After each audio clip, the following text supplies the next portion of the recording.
23 minutes after 7, it's the midweek edition of G&T. Good to have you with us, Gareth and Tumelo. But we're not alone this morning. Professor Salim Abdool Karim with us, going to be staying with us for the best part of the hour, what's left of it. So many tweets, so many comments on @ENCA.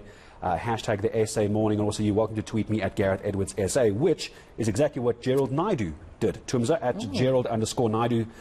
Prof, I know you're back with us down in Durban, saying always loved watching Prof Karim. He did a fantastic job. But one question always nagged at me, Prof. I think you are still with us. Good morning again to you.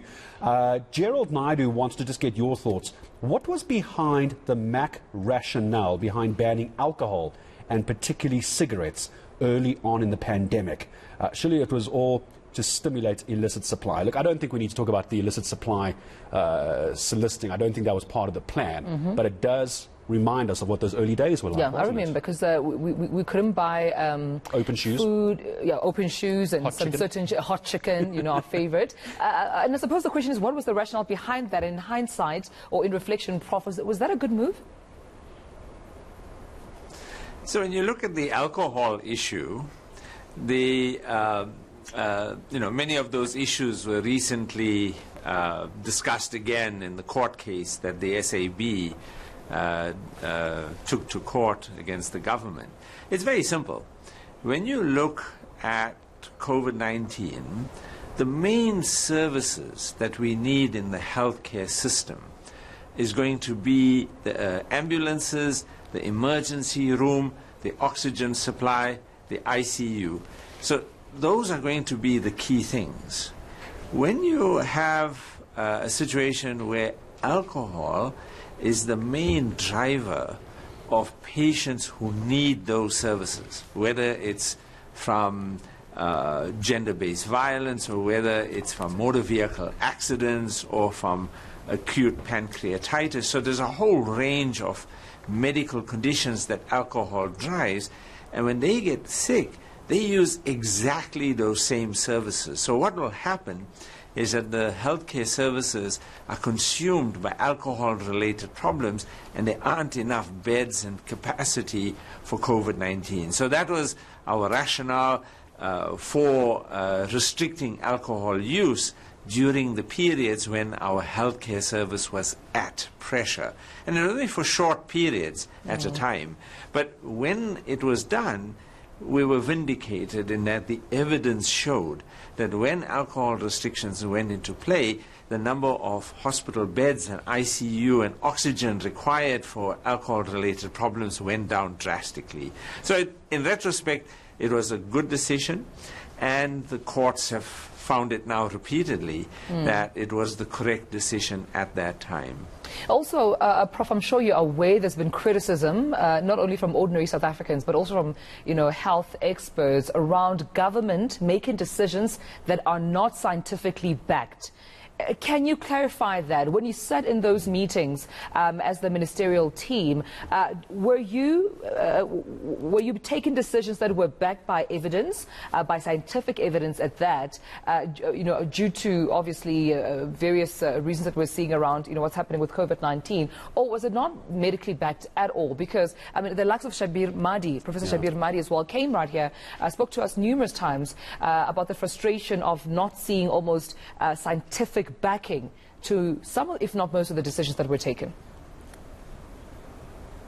So when we are, as scientists, called upon to give advice, our job is to advise, and that advice is often based on some evidence, but mostly it's based on experience and our understanding of the virus or viruses in general. So there's always a level of uncertainty. In other words, we can't give advice and say, oh, this is what the actual situation is, and it's, that's the only option. So we have to put forward the best available evidence and what's likely to happen. But we, as scientists, don't make decisions, because we are not elected representatives. We are, the only ethics, we follow our own personal morals, ethics, and our professional ethics. But we're not accountable in the same way as politicians. So it's their job to make decisions and to defend it. Now, our task is made easier when politicians and decision makers give us an opportunity to explain what we are providing as advice and the uncertainty behind it. But they have to listen to many voices. If they are listening only to scientists, then that means there are a whole range of voices that are not being heard. So decisions are not always taken that only follow scientific advice. They have to balance, they have to listen to the private sector, to the business world, they have to listen to the religious leaders, they have to listen to various groups, and that's quite important. That it's not only science that's followed, but a mixture of all of these inputs. Overall, it's the easiest thing to do is to go around blaming. And I've learned that blaming is really for the intellectually bankrupt, because our task is that we provide advice and we say when something is not right, we say that it's not right.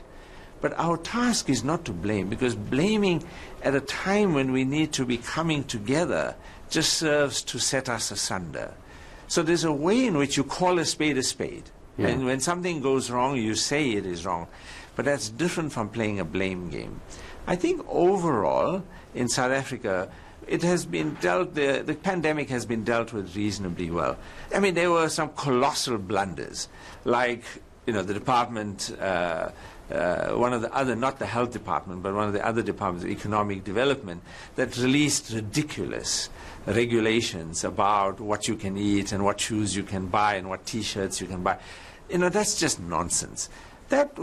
No scientific advice was ever asked for those kinds of regulations. And as soon as we in the Ministerial Advisory Committee heard and saw those regulations, in fact, the very day they were released, I saw them, I called a meeting of the executive, and we took umbrage at those, and we explained that they've got no basis.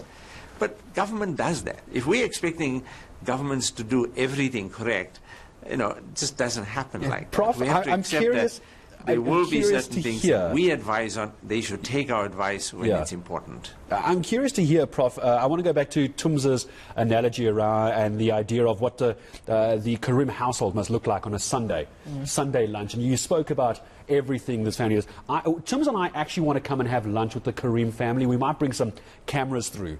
The most intelligent family in South Africa. You arrive home from a long day of talking to us on ENCA and doing multiple interviews, meeting with the presidency, as one does in your day-to-day job.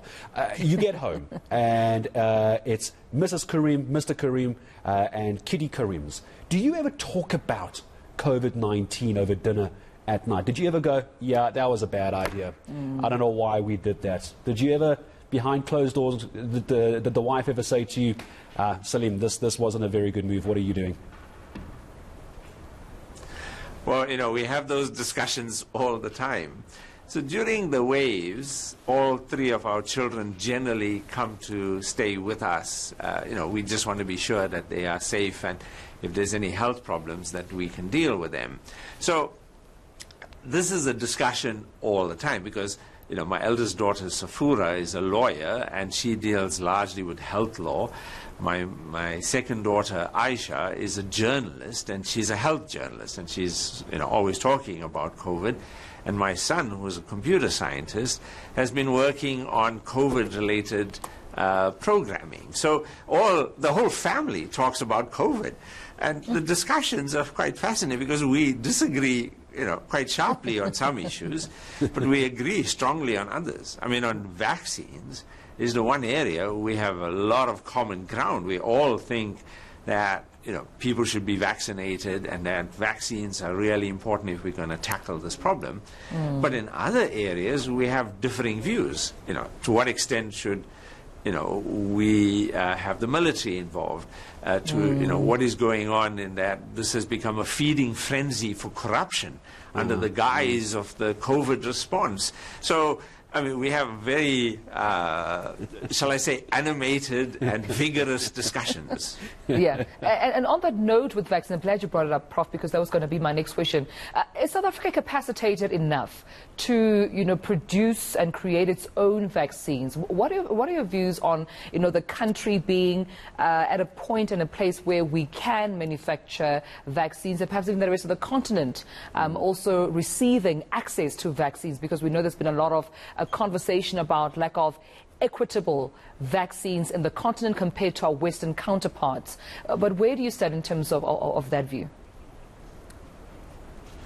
So, it's not often known that South Africa was autonomous in vaccine development under apartheid. So the apartheid government was always quite concerned that there might come a time when international sanctions might preclude South Africa from buying vaccines. So South African government built that capacity.